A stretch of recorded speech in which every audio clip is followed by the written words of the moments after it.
मैं बोलती थी भैया बताइए ना ये गाना किसके ऊपर हो रहा है। वो हो रहा है एक हीरोइन के ऊपर, वो उसकी बात मत करो, खूबसूरत है वो। मैंने कहा खूबसूरत तो होगी, हम थोड़ी खूबसूरत है। तो हाँ बोले खूबसूरत है।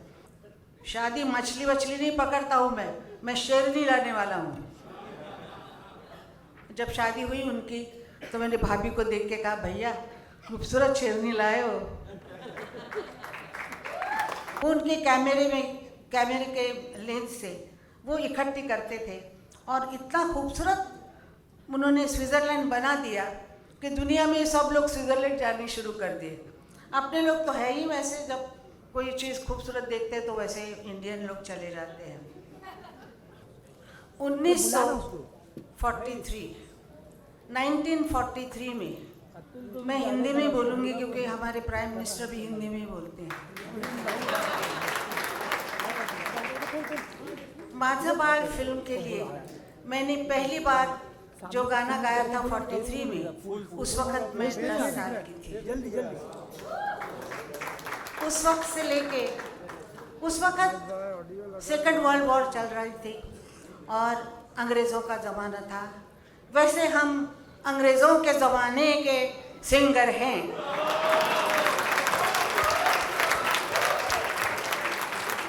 वो ज़माना और था, ज़माना कोई भी हो, फिर भी हमको लाइफ की स्ट्रगल करनी पड़ती है। लाइफ की स्ट्रगल, जीवन की स्ट्रगल, काम के स्ट्रगल। काम मिलना मुश्किल था, स्ट्रगल कर रहे थे। स्ट्रगल करते करते निकाल दीजिए। हाँ गलती, वो आपको तकलीफ हो रही। स्ट्रगल करते करते बहुत साल निकल गए। यंग थे बहुत। उस वक्त एक नई फिल्म मेरे पास आई, उसका नाम था नया दौर, B.R. चोपड़ा जी की फिल्म। उसमें हीरोइन के गाने थे। हम लोगों को हीरोइन के गाने तभी मिलते ही नहीं थे, तो हीरोइन के गाने थे। पिक्चर बहुत चली। उसका जब पहला गाना मैंने रिहर्सल करके मैं बाहर जा रही थी, तब B.R. चोपड़ा जी ने, मेरे बड़े भाई साहब ने मेरे को कहा आशा रुक जाओ। मैं रुक गई और मैं पलट के देखी। मैंने कहा पता नहीं क्या गलती हो गई है। तो देखा, मुझे कहा कि मेरे छोटे भाई यश से मिलो। मैं छोटे भाई की तरफ देखा, सफ़ेद पैंट, सफ़ेद शर्ट, सफ़ेद चप्पल, घने बाल, एक घने बाल और सफ़ेद नहीं काले बाल। उस वक़्त मैंने उनको पहली बार देखा और उन्होंने कहा ये मेरा छोटा भाई यश है, इसका नाम जैसा है वैसा इसको यश मिलेगा लाइफ में। बड़े भाई साहब ने कहा तो मैंने कहा तथास्तु। उसके बाद रिहर्सल में, रिकॉर्डिंग थिएटर बहुत दूर होता था और चल के जाना पड़ता था। जब कंसर्ट जो होता है जहाँ रिकॉर्डिंग्स बजता है वो बहुत दूर था, तो उस वक्त हमको बहुत टाइम मिल जाता था क्योंकि रिकॉर्डिस्ट आके इसको पीछे उसको नीचे जो मतलब हिलाना डुलाना सब करते थे। म्यूजिशियन को लाइव रिकॉर्डिंग होता था। आज के तरह रिकॉर्डिंग नहीं था कि हेडफोन लगा के गाना गाया, और वो रिकॉर्डिंग लाइव होता था। और सबसे बड़ी बात कि 2 ट्रैक में होता था। आज के जैसे शॉर्ट ट्रैक नहीं है, 4 ट्रैक बहुत बड़े।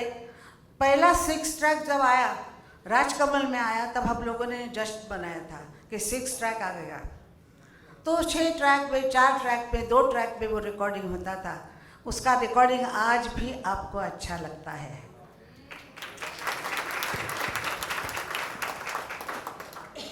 फिर भाई साहब ना हमारे थोड़े से पहले थोड़े बोलते नहीं थे, फिर आहिस्ता आहिस्ता मेरे से बात करने लग गए। बात करते करते मुझे उनको पता लगा मैं खाना अच्छा बनाती हूँ, तो वो खाने के बड़े शौकीन थे और किसी बात का शौक़ नहीं था उनको, खाने के शौकीन थे। बोले मैं एक मुर्गा खा जाता हूँ। मैंने बोला एक मुर्गा क्या होगा, पंजाबी आदमी के लिए 2-2 मुर्गे खाने चाहिए। ऐसे मैंने उनको चिढ़ाती थी, तो मुझे बोलते थे कि नहीं। तो मैंने ऐसे ही वो बातें हुआ करती थी और रिकॉर्डिंग में वो आते बैठते थे। और आर्टिस्ट कैसे गाने वाला है, मतलब पिक्चराइज कैसे होने वाला है, सिचुएशन क्या है, मैं कैमरा कहाँ से लगाऊंगा, ऐसे ऐसी बातें मेरे से करते थे। मैं बोलती थी भैया बताइए ना ये गाना किसके ऊपर हो रहा है। वो हो रहा है एक हीरोइन के ऊपर, वो उसकी बात मत करो, खूबसूरत है वो। मैंने कहा खूबसूरत तो होगी, हम थोड़ी खूबसूरत है। तो हाँ बोले खूबसूरत है, और मैं कैमरा ऐसे लगाने वाला हूँ, सिचुएशन ये है, उसका ये है, वो सिचुएशन पूरी बता देते थे और मेरे से बहुत घुल मिल गए थे, मतलब बहुत अच्छा। तो मैं उनको बोलती थी, मैंने कहा भैया कुछ आप मच्छी का कांटा नहीं फेंक रहे आजकल। तो क्या मतलब है? मैंने कहा आप मुर्गा ही खाते हैं, मच्छी नहीं खाते आप? तो बोले नहीं, मैंने कहा मच्छी को कांटा डालो तुम।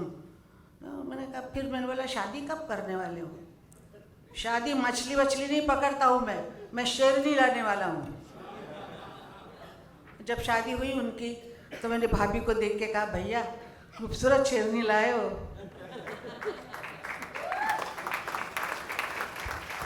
भाभी मुझे बोल रही थी कि तुम्हारी भैया की बातें जो होती तो मुझे बताओ, तो मैं अभी बता रही हूँ, सबके सामने बता रही हूँ। स्विट्ज़रलैंड उन्होंने बहुत खूबसूरत लिया। स्विट्ज़रलैंड की जितनी अच्छी अच्छी जगह थी वो उनके कैमरे के लेंस से वो इकट्ठी करते थे और इतना खूबसूरत उन्होंने स्विट्ज़रलैंड बना दिया कि दुनिया में सब लोग स्विट्ज़रलैंड जाने शुरू कर दिए। अपने लोग तो है ही, वैसे जब कोई चीज़ खूबसूरत देखते हैं तो वैसे इंडियन लोग चले जाते हैं। आजकल वहाँ जाके इंटरलाकन में आप देखेंगे वड़ा पाव इथं मिळतो, અહીંયા મળશે ખાંડવી, અહીંયા एखाने मूड़ी पुचका पावा जावे, ऐथे पंजाबी खाना लभदा है। इससे बोर्ड लगे हुए हैं, हिंदी में लिखे हुए बोर्ड लगे हुए हैं इंटरलाकन में। इंटरलाकन के स्विस सरकार ने कहा कि उनको समझ में आई कि ये आदमी कितना बड़ा है, आप देख ही चुके हैं उनका कितना मान सम्मान हुआ है। लेकिन उनके मान सम्मान में उन्होंने इंटरलाकन में उनका स्टैचू बिठाया हुआ है। और बाहर की कंट्री में जब मेरे भैया का स्टैचू मैंने देखा तो मेरे आँख में आंसू आ गए, क्योंकि मैंने कहा कि इंडिया जिंदाबाद।